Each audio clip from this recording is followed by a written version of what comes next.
Praise lord, హల్లెలూయా.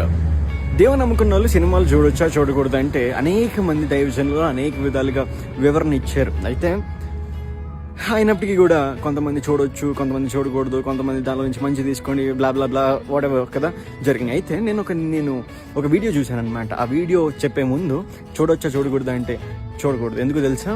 Influence అయిపోతారు త్వరగా, మనుషులు ఇన్ఫ్లుయెన్స్ అయిపోతారు. ఆ వీడియోలో ఏం చూశానంటే, నిన్న ఒక వ్యక్తి చున్నీ వేసుకుని అంటే ఆ స్కార్ఫ్ వేసుకుని ఆ థియేటర్లోకి అడుగు పెట్టారు.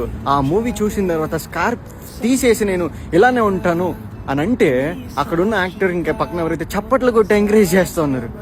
దట్స్ ఆ ట్రెడిషన్, మన కల్చర్ అక్కడ పాడైపోతుంది. లేదంటే అక్కడ దాని నుంచి డిస్టెన్స్ వస్తూ ఉంది. అది చెప్పాల్సింది మూవీలో అది కాదమ్మా చెప్పింది, వేరే విధంగా చెప్పాం, లేకపోతే ఏదో చెప్పాం, అది స్టోరీ వేరు, అది సినిమాల మట్టుకే, మన కల్చర్ ఇది, మన ట్రెడిషన్ ఇది చెప్పాల్సిన వాళ్ళు చప్పట్లు కొట్టి యువర్ రైట్ అంటున్నారు.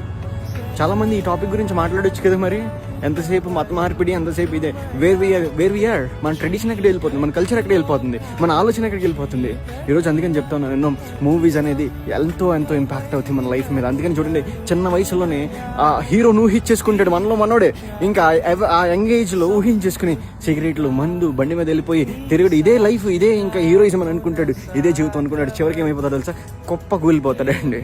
అలాంటి వారు మారిన వాళ్ళు అనేక మంది సాక్ష్యాలు నా దగ్గర కూడా ఉన్నాయి.